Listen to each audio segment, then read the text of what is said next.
teman-teman, perkenalkan nama saya Theodorus Deni Limanto dengan NIM A12 2023 07008. Pada kesempatan kali saya akan menjelaskan tentang materi matematika diskrit tentang bab logika. Tentu saja saya tidak sendirian, saya ditemani oleh. Kenalkan, nama saya Osasuna dengan nomor NIM A12 2023 07018. Perkenalkan, nama saya Muhammad Manandri Syaksa dengan NIM A12 2023 07017. Perkenalkan, nama saya Muhammad Bizar dengan NIM A12 2023 07011. Perkenalkan, nama saya Edifto Putra Laksmana, NIM saya yaitu A12 2023 07009.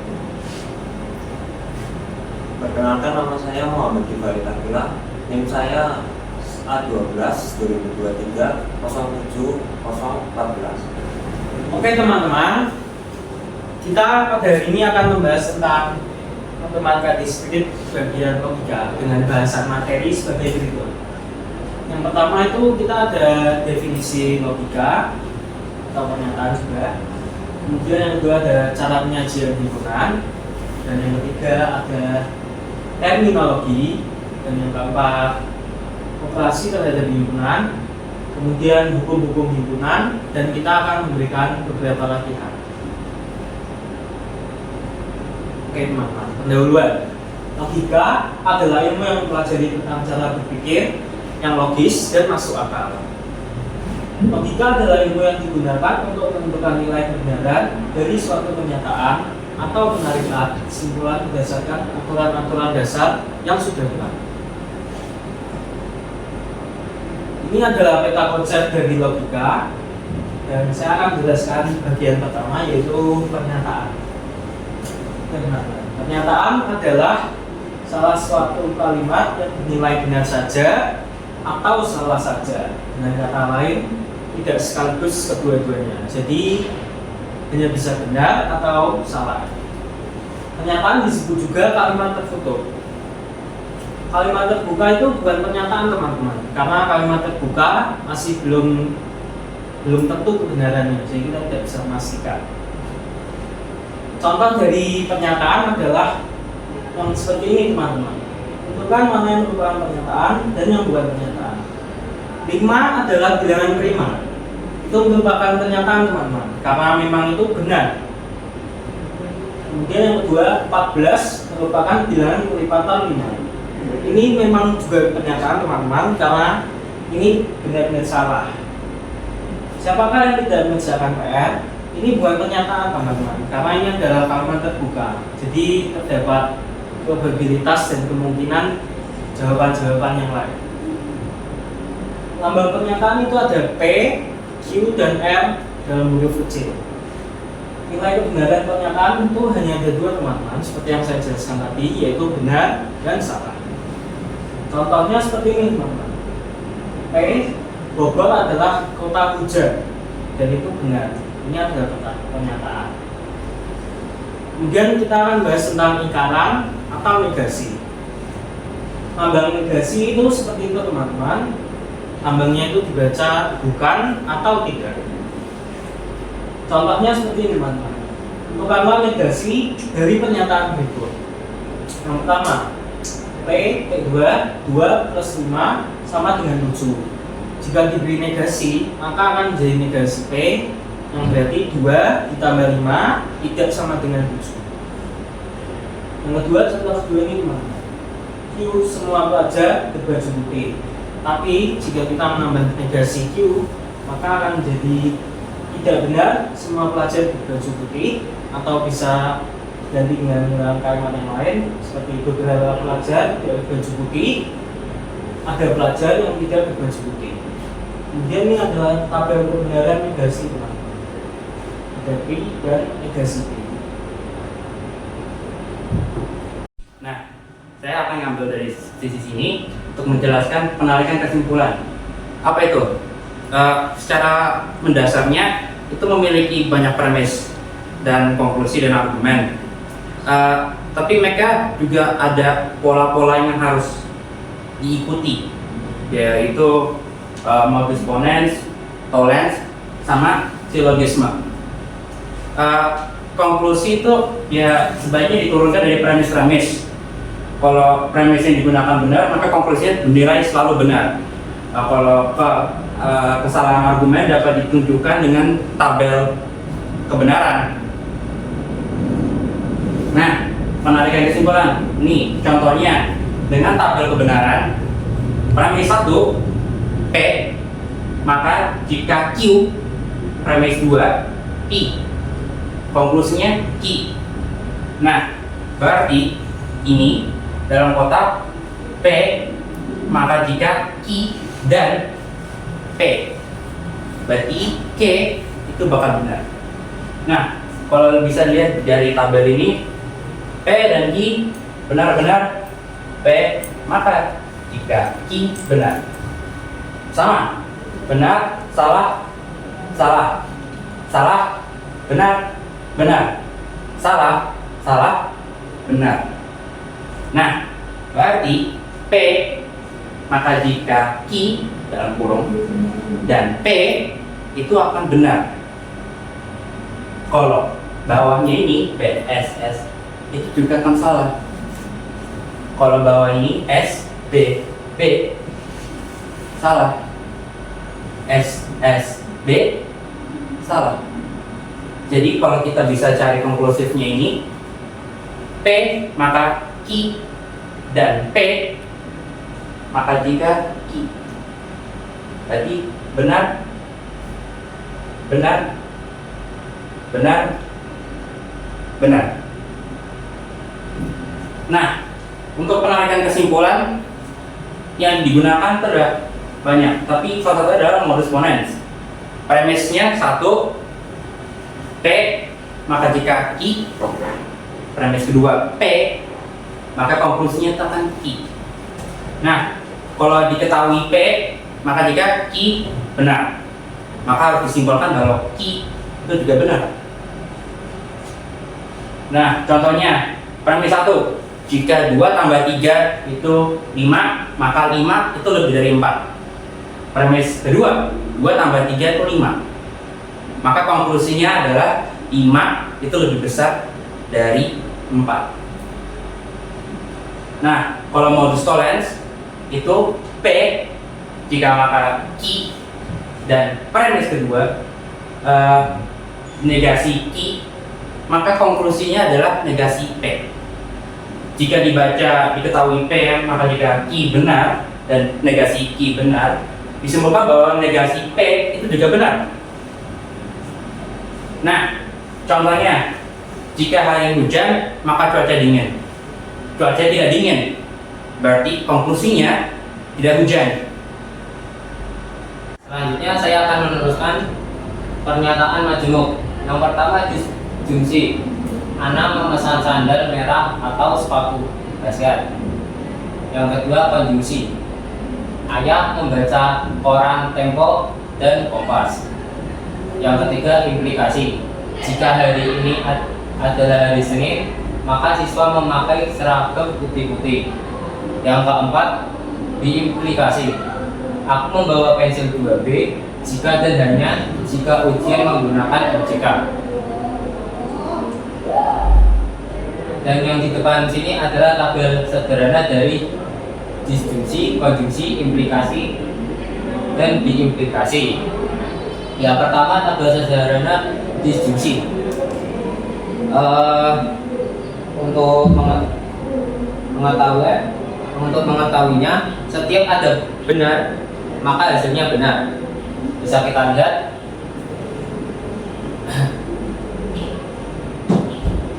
pernyataan P benar, Q-nya juga benar, maka hasilnya P atau Q benar. Pernyataan P benar, pernyataan Q salah, maka hasilnya P atau Q benar. Yang ketiga, pernyataan P salah, pernyataan Q benar, maka hasilnya P atau Q benar. Selanjutnya pernyataan P salah, pernyataan Q salah, maka hasilnya P atau Q salah. Yang kedua, konjungsi. Setiap ada S, maka hasilnya salah. Jika pertanyaan P benar dan pernyataan Q benar, maka hasilnya P dan Q benar. Jika pernyataan P benar dan pernyataan Q salah, maka P dan Q salah. Jika pertanyaan P salah dan pernyataan Q benar, maka hasilnya P dan Q salah. Yang terakhir, jika pertanyaan P salah dan pernyataan Q salah, maka hasilnya salah. Selanjutnya yang ketiga, implikasi. Jika pernyataan P atau pernyataan asal adalah salah, maka P, jika maka Q adalah benar tanpa memperdulikan pernyataan Q-nya. Untuk kecuali yang jika pernyataan P salah dan Q salah, maka tetap benar.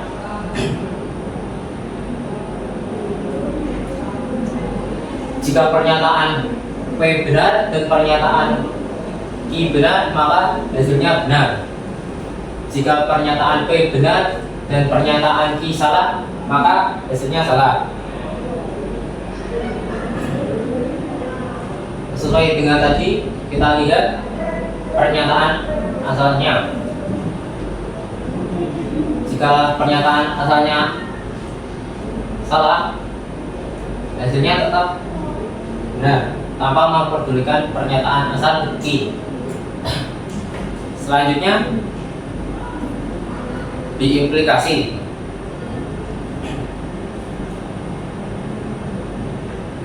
Diimplikasi ini harus saling berkaitan antara P dan Q. Jika P benar, Q benar, maka hasilnya benar. Jika P benar, Q salah, hasilnya salah. Jika P salah, Q benar, hasilnya salah. Dan jika P salah, Q salah, hasilnya benar.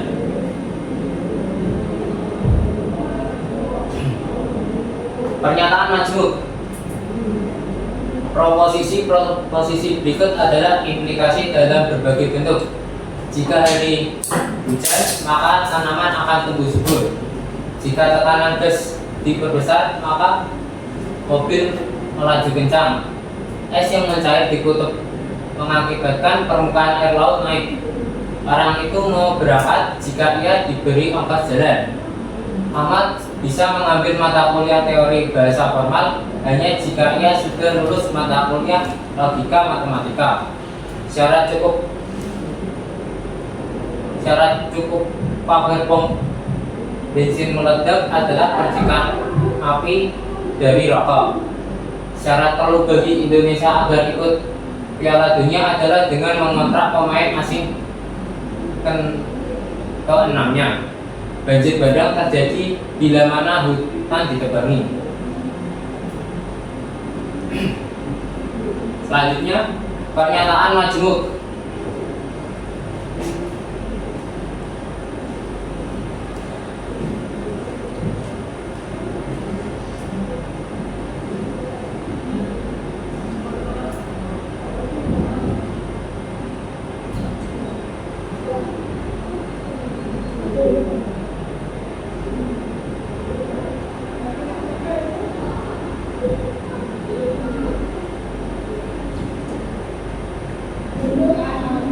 Yang di depan ini adalah pernyataan asal P dan Q, dan kemudian yang di tampilan slide ini adalah hasil dari pernyataan B dan Q.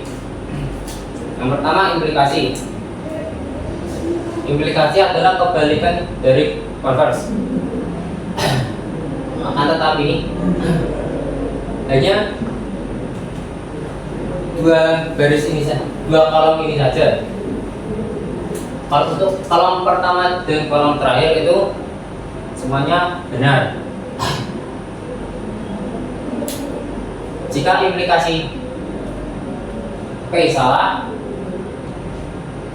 dan Q benar, maka hasilnya adalah salah.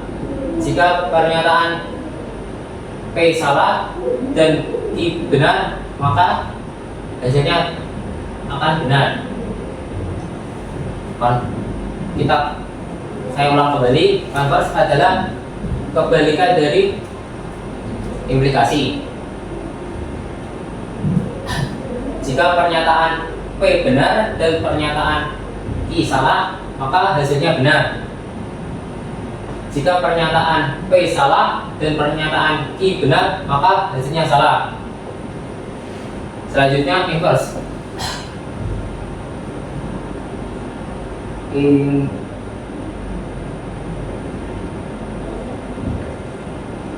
Inverse atau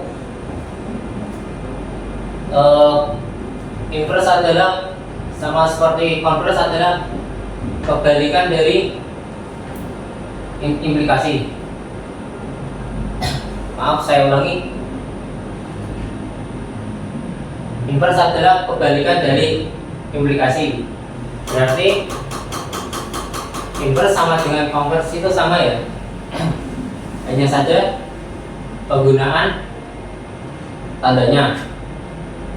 Di inverse kita menggunakan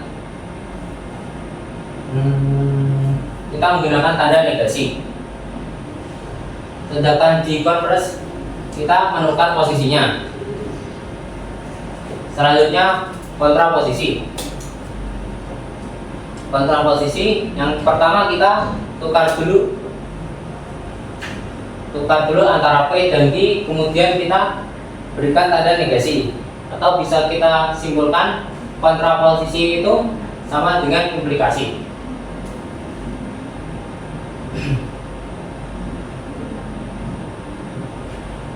Selanjutnya pernyataan majmuk. Contoh, tentukanlah converse, inverse, kontraposisi dan lingkaran dari pernyataan jika ABCD persegi maka sisi-sisinya sama panjang. Misal, pernyataan P ABCD persegi dan pernyataan Q sisi-sisinya sama panjang. Converse-nya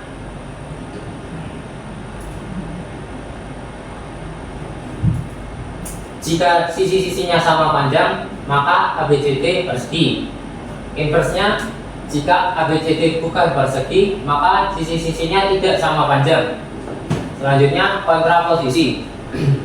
Jika sisi-sisinya tidak sama panjang, maka ABCD tidak atau bukan persegi. Yang selanjutnya, lingkaran. ABCD persegi dan sisi-sisinya tidak sama panjang. Oke, kita akan melanjutkan materi selanjutnya ya, silogisme.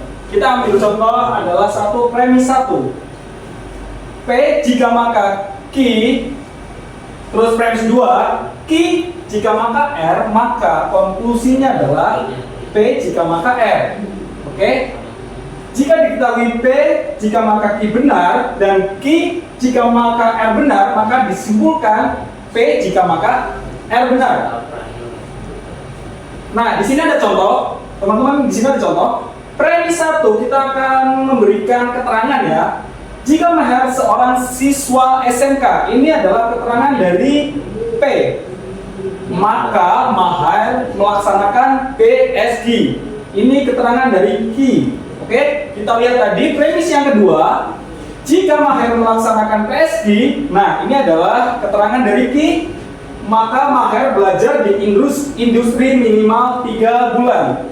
Berarti jika maka R ini sudah memberikan keterangan jika maka R, maka konklusinya tadi Yang tadi P jika maka R, maka jika makanya P adalah jika mahar seorang siswa SMK, maka R-nya adalah mahar belajar di industri minimal 3 bulan. Oke, kita akan berlatih untuk latihan ya. Keterangan satu diketahui. P, Tuti gadis cantik. Terus pernyataan dari Ki, Tuti gadis pandai. Di sini akan memberikan pernyataan yang benar dari satu. A, negasi Ki. Maka jawabannya adalah dari Ki ini adalah Tuti gadis pandai. Maka jawaban dari yang A tadi, karena ada negasi Ki, maka jawabannya adalah Tuti bukan gadis pandai, karena tadi ada lambang negasi. Oke, yang B, P dan negasi Ki.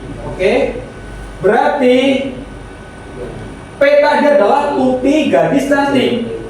Negasi Ki menjelaskan Ki Tuti gadis pandai. Maka karena ada lambang negasi, maka dijelaskan tidak pandai. Berarti untuk keterangan yang kedua adalah Tuti gadis cantik dan tidak pandai.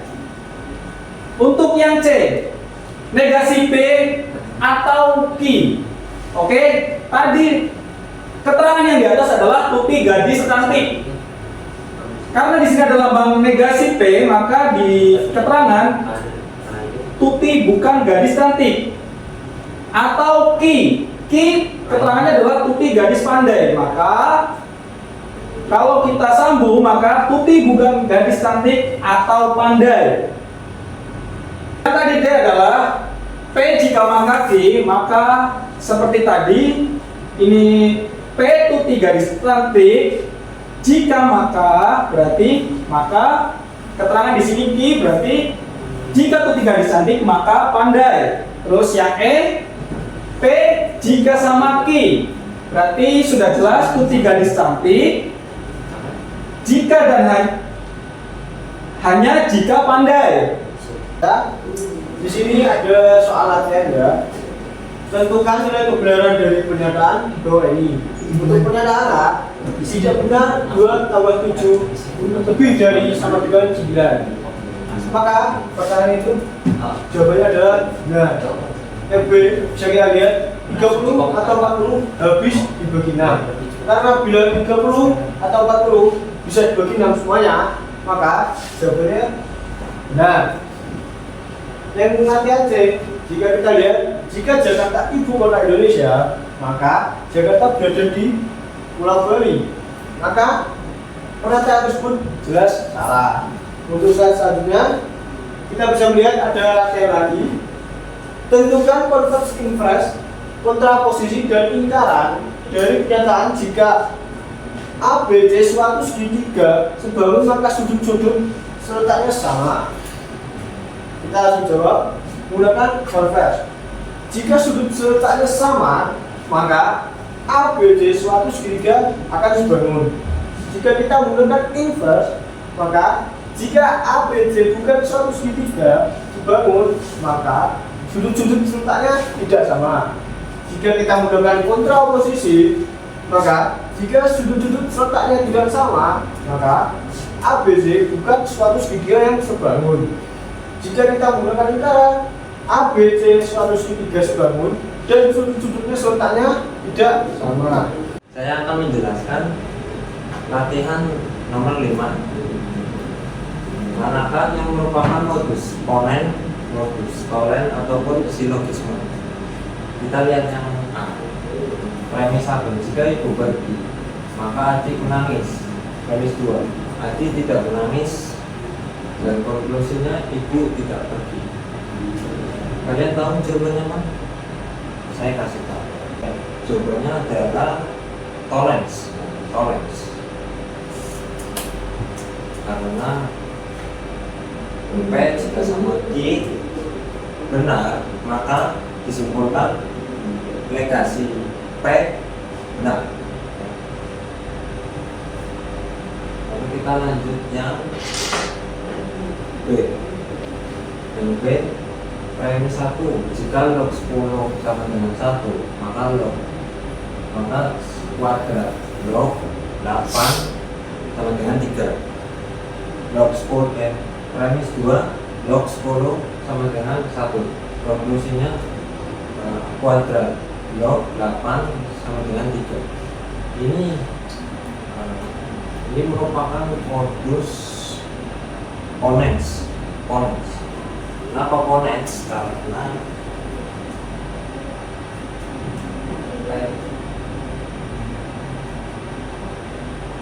jika sama I lalu P dan konklusinya adalah I. Ini tuh apa? Ini adalah ponens ya benar. Ini jawabannya ponens. Lanjut. Yang C kita premis 1, jika Aldi seorang programmer IT, maka Aldi memahami blockchain.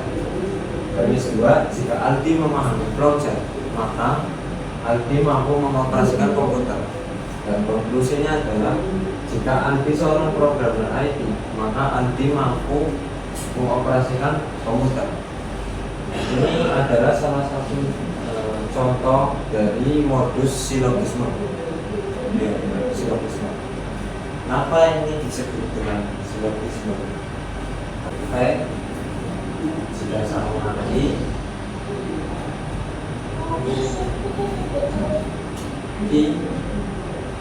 jika sama R, hasilnya adalah P jika sama R. Kenapa hasilnya begini? Saya jelas. Ini itu termasuk P. Jika Aldi seorang programmer IT, ini baik ya. Dan jika sama R itu maka Aldi mampu mengoperasikan komputer. Nah, itu hasil dari konklusi kita. Oke, sekarang ini di latihan 6 ya, yang menentukan kesimpulan dari pernyataan ini. Yang A, premis 1, jika hari ini hujan maka tanah menjadi basah. Premis 2, jika tanah menjadi basah maka tanah menjadi licin. Premis 3, hari ini hujan. Dan kesimpulannya adalah konklusi dari soal yang A adalah tanah menjadi basah dan tanah menjadi licin. Dan yang B, jika Prayo rajin bekerja, maka ia mendapat reputasi kerja yang baik. Jika Prayo memiliki reputasi kerja yang baik, maka karirnya akan meningkat dengan cepat. Ternyata karir Prayo tidak meningkat. Kesimpulan dari yang B, soal yang B adalah jadi Prayo tidak memiliki pekerjaan. Seperti itu. Ya, terima kasih. Itu saja penjelasan dari kami kelompok 1. Saya harap teman-teman semua dapat paham atas penjelasan yang telah kelompok 1 sampaikan. Sekian dari kami. Terima kasih. Terima kasih.